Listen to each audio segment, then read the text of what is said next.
The best products in the world are the simplest ones. Like if you ever try to buy a Tesla online, it's like the easiest thing. How did these people take a product that was so complex when you went to a dealership, put it online and make it so simple? We're sort of on the same path. It's extremely rare for a customer to visit the website for the first time or for one time and complete a purchase. It takes multiple visits and it takes a lot of marketing to get that visit. Our business comes through the call center and it comes through the travel agent. About 100% of the people that travel with us have been on the website. Welcome to LaunchPod, the show from LogRocket, where we sit down with top product and digital leaders. When you think about e-commerce, booking a cruise is about as complex as it gets. Our guest today has spent 20 years building analytics setups across the top companies in the industry, with the goal of making these transactions dead simple to understand. Raul Parquet is the Director of Ecommerce at Princess Cruises, where he's helping to lead them into a more digital future where visa requirements, multi-destination itineraries, and endless customization options are something customers can actually complete online. In this episode, Raul shares the unglamorous but vital elements of a complete e-commerce analytics stack and the table stakes things teams often skip. Why an analytics team embedded inside product is a requirement and the deployment discipline that it brings with it, and how Princess Cruises is using AI behind the scenes to help their team work smarter, and why when it comes to customers, simplicity will always matter more than technology. So here's our episode with Raul Parquet. All right, hey Raul, what's up, man? It's good to see you again. It was great seeing you last week at Shop Talk, but now we get to talk a little bit deeper. Yeah, great to see you last week in Las Vegas. I was really happy that we got to catch up. That place is a wild house. Like, I don't think I sat down for a week straight while I was there. It was a busy conference. That is one of the biggest ones I think we've ever been to. Yeah, but always fun, always a good time. Now we kind of get to talk to something that's near and dear to my heart and to yours around basically analytics and e-commerce analytics. You are Director of Ecommerce over at Princess Cruises. You specialize in merchandising and analytics, especially over there. But you've had a long career and tackled some of the hairiest e-commerce analytics problems out there. So maybe before we dive in, just give us like the TLDR. How'd you end up where you are, and then what's the background there? Yeah, I mean, I started early, young, like straight out of college. I started working at the Royal Caribbean Group many years ago, and I was in sales initially. So reservations, just doing sales and going to school. As I was going to university, I was working and starting out in cruise. And this was many years ago when cruise really wasn't as popular or as trendy or as impactful as it is today. So back then, just doing a lot of sales. And then I started realizing, it's an incredible vacation product. It's incredible to try and keep penetrating the market and growing this business. So I moved on from sales. I went into marketing. I started doing a lot of traditional marketing first, but then it sort of evolved into digital and e-commerce. I saw digital and e-commerce 10 to 15 years ago, really starting to take hold in the travel sector. So that's something that I wanted to be a part of. And I sort of used my sales, marketing, creative brain to apply that into the websites and into the digital platforms that I was working in for Royal Caribbean and as well as Celebrity. And then I worked there in e-commerce probably the last 10 years. And then I took some time off. And then I came back the last 2 years and have been helping Princess Cruises grow and transition their website into one of the best in travel. I think people think of travel as an e-commerce kind of vertical. Like if you're buying plane tickets, like I just went from Boston to Las Vegas and then Las Vegas to Boston. Or if you want to get really complex, it's like Boston to Atlanta to Miami, where we actually met and had dinner a little while back, up to Boston again. But a cruise is like that to the nth degree, right? Yeah, I mean, airlines and bus rides and things like that, that's just transportation. Point A to point B, right? When we talk about cruise, we're talking about an experience, vacation experience. So obviously there is the transition from point A to point B, but as you start evaluating cruise and the travel overall, it's about time of year. It's about the destinations in which you want to visit. It's about what type of ship, what type of stateroom are you looking for? What type of amenities would you like with your cruise? Based on your cruise, do you want to add air to that? Do you want to add transfer? So there's so many different products involved in the complexity of taking a cruise vacation. It's pretty significant. I've talked to several people in the airline side, not so much the bus side, I guess, but airlines and kind of that end of linear transportation. And then talk to you a good bit about the cruise end of it. It also seems like there's a lot more kind of focus on repeatability and driving kind of people to come back. I mean, we all know about you can get status on the airplanes, but I feel like there's not the same level of people who go on a cruise it seems like they're going to go on more of them typically. And Yeah. like, there's a big focus on bringing them back in and kind of building that Uh, again and again. the hardest part the cruise sector has is trying to reach people that have never taken a cruise before. Because once we can convince that person to take their first cruise, their repeatability, like their loyalty coming back is, I think the stats are like over 70% of the people have an amazing experience, while they're cruising with any brand, but specifically a lot of the brands have different sectors, whether it's the budget type of cruise or would you like more premium, more luxury, more contemporary. So there's a lot of different segments. But if we can get that customer to cruise for the first time, the chances of that loyalty member and that person coming back is pretty high. It's a complex e-commerce flow. It's, where are you going? What time of year? What are all the customization things you're going to make, which impact your guys' business on what they pick and how much margin you get. And then it's not like they step off the boat at the end and you're done. It's still all the analytics problems go into like, how do you track people over time and how do you know how to bring them back and how do you drive repeatability? So Yeah. this is a long tail analytics problem. That's kind of where I was saying, like, you've run into some of the more hairy e-commerce problems that I've seen working with e-commerce folks over many years now, because in most cases, like you buy something and sure, there's repeatability in a lot of the e-commerce. There is lifetime value, there's customization, but not to the degree that you guys have across every interaction across such a long period of time. So with that in mind, let's just dive right into it, right? How did you get into analytics is the question, and what makes you unique here? Like, what do you think you kind of Yeah. bring? I mean, some of the first jobs that I took on in e-commerce were very merchandise driven, like Mhm. very marketing focused, trying to build a lot of different promotions and things like that on the website. But early on, we had to understand like what the customer behavior was happening on the site. Like what was that journey looking like as customers were visiting? So we needed to build up an analytics sort of team quickly to go hand in hand with the e-commerce group. Sometimes other companies have analytics outside of their e-commerce team or outside of their marketing team.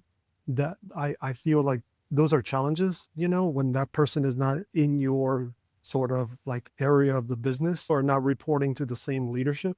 So there's a lot of obstacles when that happens. But when those analytics team members are within e-commerce and also they're within marketing, then everything is flowing together because you're able to sort of have that cross departmental, like cross responsibilities from UX to product to merchandising.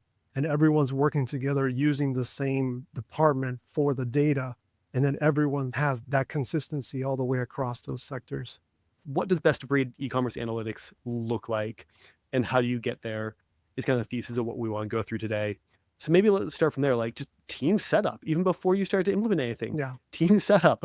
But the analytics team has to be embedded in your digital team or in your marketing. And then you need specific people in there working with whatever platform you're using, whether it's Google or Adobe or whoever. You need SME, you need experts in those platforms that are helping build the architecture of the site or the mobile app and tell you exactly how this architecture needs to run throughout the journey of the customer. And then that person can have a dual role as far as being the tag manager, or you could hire specifically people who all of they're doing is working on the site and tagging the analytics. And what I mean by tagging the analytics is that every single migration, every single feature, every single product that you're delivering on the website or in the app has to have the architecture and the tagging set up before it ever gets anywhere near the delivery to the customer. The analytics team sits within the product team Yeah. at Well, Princess. they sit within our team, but within the e-commerce team. Yeah. Right. And so from there, like as you are kind of developing and pushing out new feature functionality or changing anything, that's part of the build process is that's all thought Yeah. about within The that. analytics team is at the onset of the strategy, the PI planning, UX development. Like there are analytics people in each of those meetings or each of those setups all the way through to completion. And what is the core kind of types of analytics you're currently, what tooling that you have in there that you think is just table stakes to do this right? I mean, you need the behavioral analytics set up by your analytics of record. Could be Google, it could be Adobe, or it could be one of the smaller companies. But then as you get into the details of the site, you could do platforms that use screen recording, that use different heat maps, that use different journeys that you have to build different segments. Like we talked a little bit about new to cruise. You can build a segment on new to cruise and track those customers coming in that have never been to the website before. You could have a loyalty segment. You could have segments for Alaska, segments for Caribbean based on time of year. I mean, there's a whole world out there on how you can slice up the different journeys, but you definitely need an analytics platform of record. Then you need recording tools or scanning tools. You probably need tools in today's day and age that some of these tools that come in with the scanning, recording, visual onsets or heat maps, a lot of those already have AI integrated in there to help you with the reporting that you're seeing or give you insights and summarize some of the work that's happening. So there's a lot of development in that space right now. I would be remiss if I didn't point out real quick that one of the solutions in that space is what we do. And basically the Right. goal is sit there, we integrate with something like an Adobe and do the session replay. Part of it is we're capturing everything. We're able to kind of identify those events proactively without needing to tag everything. And then you can query via AI and ask the questions because we do the session recording and the AI agent that watches everything. And the ideal is it just kind of tells you when things are important. It can just shoot it to you. But Yeah. also if you need to query it and ask questions, you can just ask in real language and find out those Right. pieces. Yeah. Previously, humans were doing that. So Right. imagine you had a product that was doing a screen recording. They accepted our cookies. So they allowed us to view what the customer was doing on the site. But then we would have an individual on the team, an optimization lead or something like that, go in, build a segment and start looking at all these videos where now you could use an AI to do 100 videos, 500 videos at a time and spit out the recommendations. Yeah. Back to like you said, you had that dedicated team. What does that look like now? Is it at some level you're built into the team as you're building, as you're rolling out new features, making sure everything's tagged correctly, everything's set up, and you're capturing the right data? Are people in there kind of interpreting the stuff daily, or what does that look like? Yeah, I mean, they're interpreting daily. I think when you have a product that's going to market, a new feature on the site or a new transition to something better in your site or with your mobile app, on our side, or the experience that I've had is that we don't normally just launch anything. You can't just flip a switch and just say, okay, here's the old and we're flipping to the new. Doesn't necessarily work like that. When you have a customer facing like a B2C, right? Or a, direct to consumer platform, right? Our recommendation and what we use a lot is we test everything. So we would set up a throttle, we would set up an A/B test, and we would measure the old versus the new because we think the new is better with the ideas, the strategy, and the product that we're releasing. But what if the customer doesn't? So most of the time we do win. We have a lot of winners out there, and then progressively as the analytics are showing success based on the KPIs that you set up for that feature, if you reach your goal, then obviously you move forward and you switch over 100% to the new. But there are situations where we can deploy new features or new products on the site and the analytics are not working in our favor. And then we have to go back and start thinking, iterating and figuring out like, where's the obstacle or like, where's the roadblock? What do we need to fix? From a UX perspective, UI, performance, maybe the site needs to be faster, needs to be quicker in certain engagements. All those things you're looking at it when you're testing, sort of deploying the new product and the new analytics on the site. I guess one thing I'm curious because I've obviously been involved in the kind of vendor end of a lot of analytics engagements and looking through how people think through it. It's interesting because a lot of times what I hear from a lot of e-commerce teams it is like, why you better, why should we look at this and not that? But outside of vendor specific stuff, one of the biggest things we run into is someone basically just going like, I don't even know what we need to be monitoring for necessarily. Like obviously, conversion rate, there's a couple really straightforward, easy things that are kind of obvious. But beyond that, people seem to be a little at a loss at times of like, what is the things we really need to be looking at beyond just conversion rate look like and stuff. So I guess, what do you guys look like? What's the kind of table stakes end of what you're monitoring? It depends where the feature that your audience, the customers would be deploying, whether that feature is more on the educational side, maybe it's lead generation or it's commerce. Every one of those is different, but you have to establish what the goal is. Like, what is the goal that we're trying to achieve here? And then measure to that goal. In those situations, it could be as basic as speed and performance. Like, I just put in a new feature on this part of the site. Well, what's the load time? Like, how is it performing in mobile? Are we seeing issues there where we're seeing like exit rate, common things? I mean, these are basics, really. Time spent on the page, engagement, how many people are logging in. So a lot of different things could be measured at a very fundamental level. But a lot of people, if it is focused or the product is focused on commerce, then obviously you're looking at funnel entry, from your search. And then through the funnel entry, you're looking at conversion and you're looking at revenue. I do think that's where some of the AI stuff comes in interesting right now. From a product team perspective, there's two ends of AI to be looking at. One is how do you deliver kind of AI stuff to your customers, but the other is how do you just use it with your team to be better, faster, stronger, all that kind of stuff. We use LogRocket on LogRocket, and one of the things I've seen is when we're trying to figure out why something happened or what we need to monitor or that kind of thing. Now with our kind of AI kind of issue finding and alerting, we don't need to instrument, like you said, load time. Are people having some UX issue? All that, it generally can watch everything, and then as it discerns problems, can surface the reason why. So it kind of simplifies that a bit. Obviously, you still want to feel good about covering what you need to cover, but I think that's where the world is going, is kind of making a lot of that stuff a lot simpler for people to get. So you can just figure out the action part, not necessarily the like, did I instrument every little detail correct? Yeah, I mean, anything that you're able to receive from the AI in the tools that you're using, you need to review. You can't just copy and paste and go. Like everything the AI spits out has to be reviewed and thoroughly.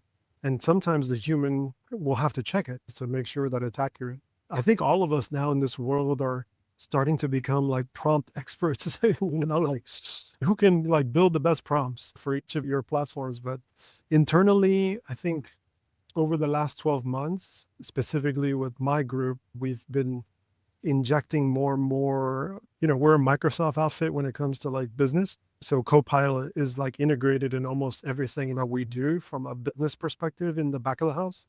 So it has been helping us quite a bit with automation, on reporting, on providing insights, providing recommendations, helping us with executive presentations. So a lot of the back of the house stuff is working. We're trying to get to even more automation and more efficiency for our team members. That's currently where we are, sort of like in the back of the house, before we even get to the website and the consumer facing injection of AI.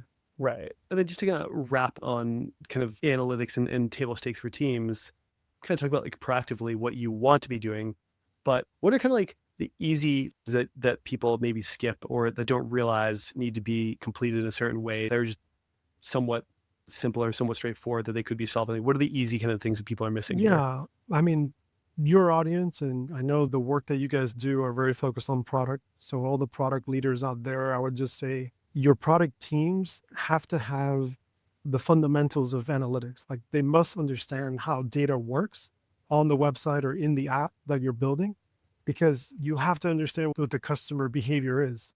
And then whatever you're building in the future, the features, the different sections of the site, like building a blog, a whole blog section, let's say if you want to build out your blog, it's like everything that your product teams and your product leaders know, you have to insert the analytics team right from the onset, like right from the foundation of what the new project will take hold.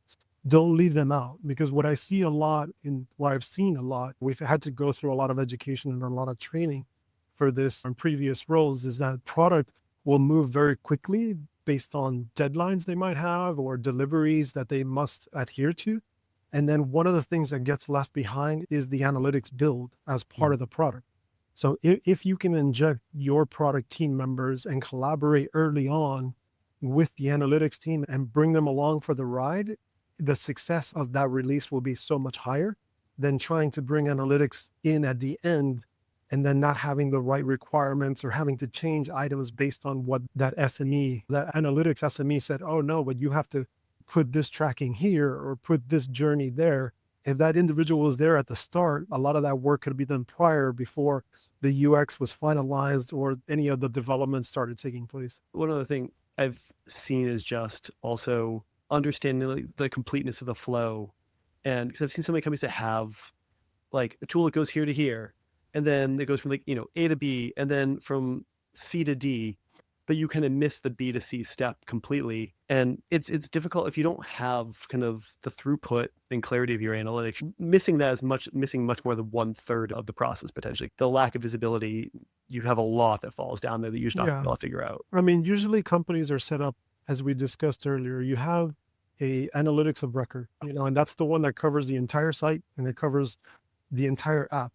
Basically, what that means is every single page, every single engagement on that website and in that app is being tracked in this analytics of record, right?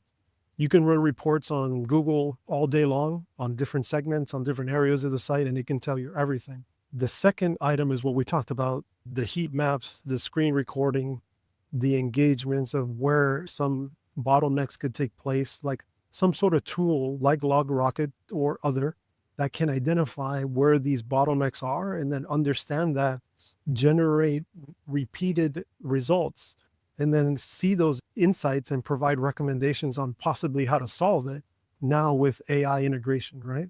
And then the third tool you could have is optimization. You need a testing tool. Like you need something to allow you to test different things, different ideas, because you can't just go and, like I said earlier, flip a switch on a new idea and think it's going to work. You want to try and build something with an application that allows you to test versus your control. And it could be A/B, it could be a dynamic test, it could be multivariate. You need something. So 3 different platforms targeting different areas and different outputs as based on your business needs. We talked about the cruise as a product is inherently incredibly complex because you just have so many different levers to pull in variables that there's infinite combinations almost, which is why it seems like far past buying plane tickets. I would never consider talking to a travel agent, but I think there's still a pretty high propensity for doing that when you're going on a cruise or something like that, because there's just so many different things that can come up. But I think we can all kind of see it's probably going that way of more and more digital. What does that mean in your role?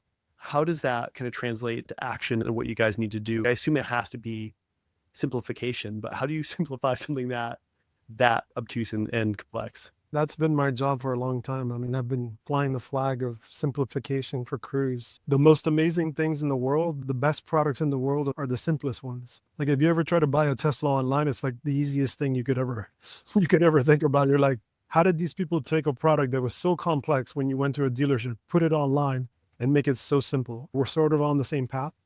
It's extremely rare for a customer to visit the website for the first time or for one time and complete a purchase. It takes multiple visits and it takes a lot of marketing behind to get that visit to come.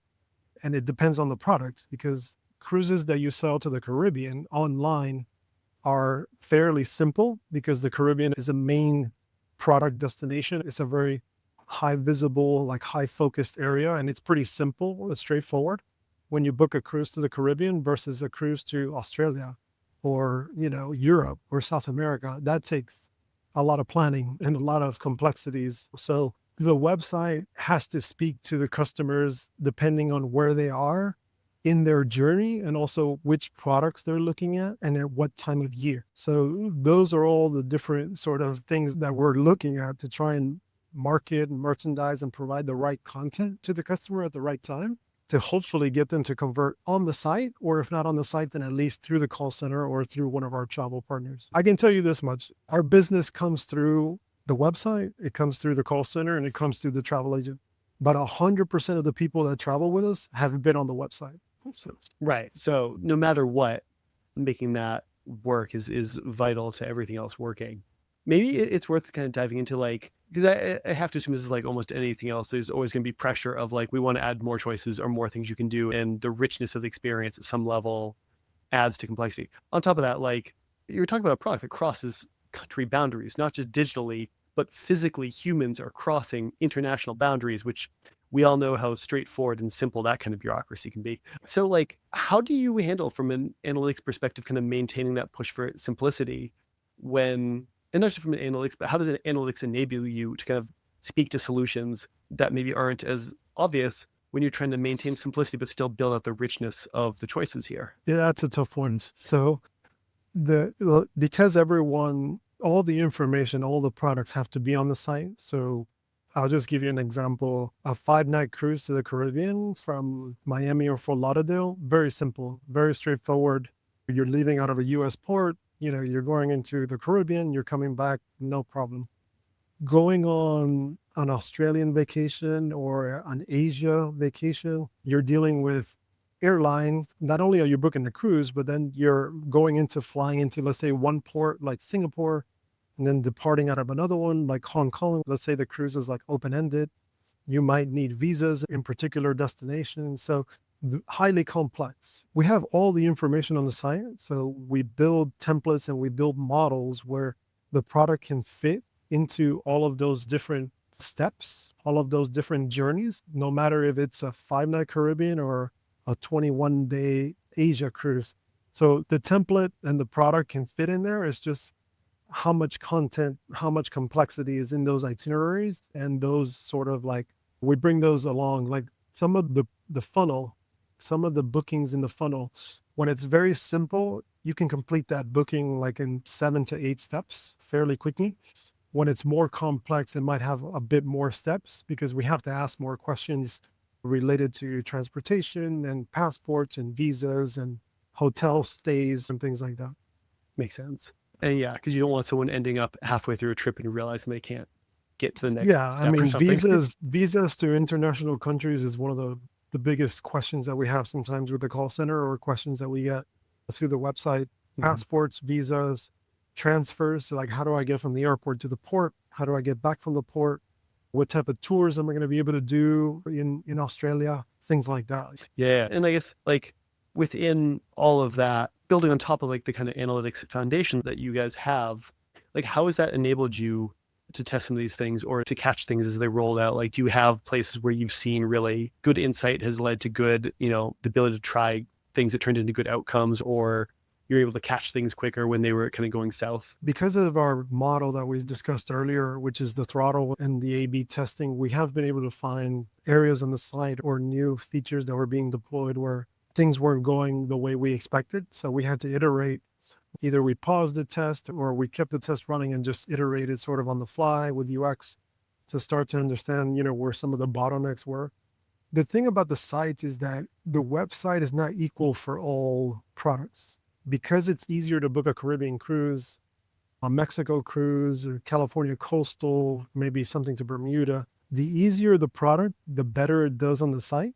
The more complex the product, the harder it is. When we look at our product mix, we focus a lot on the products that are easier to sell online versus the one that might be a little bit more complex, that either we have to add some AI agent for assistance, or we recommend maybe talking to someone at the call center for more information. So we have all that data. Like, we know where our sweet spot is on what products that we need to merchandise and sell as much as possible.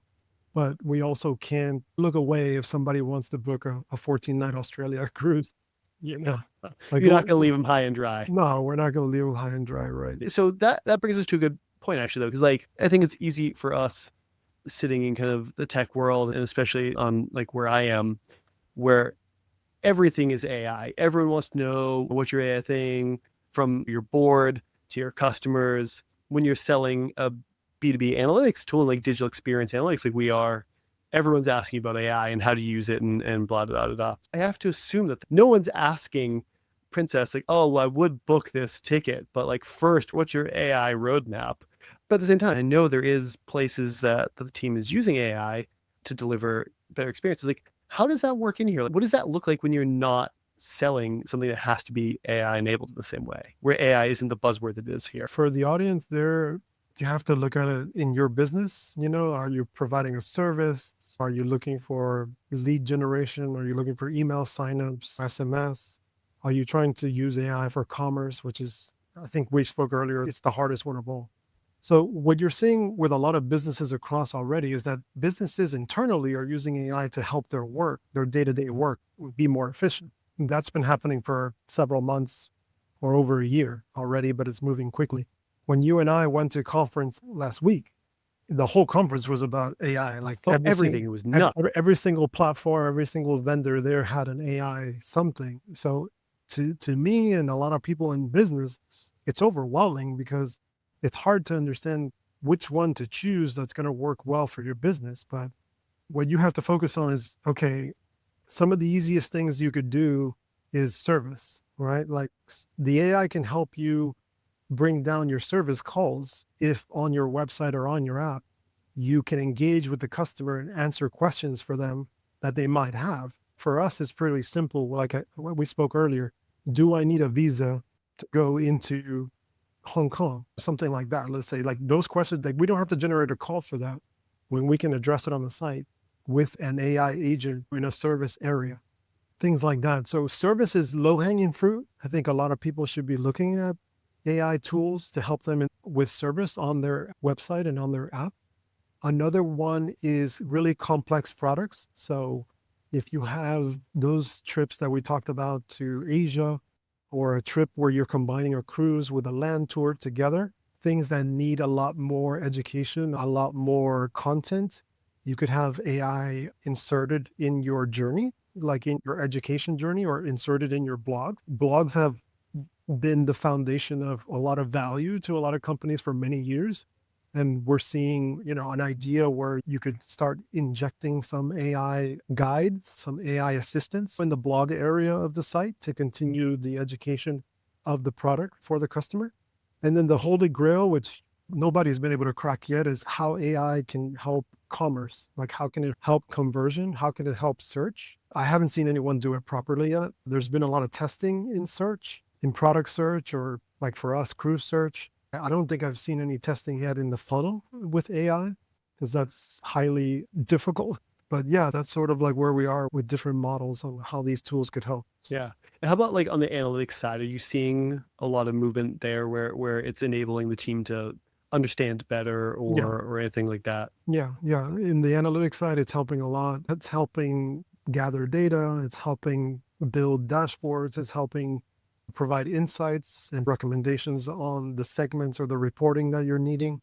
So a lot of the platforms now, they're really advanced when it comes to analytics and how AI is integrated in there.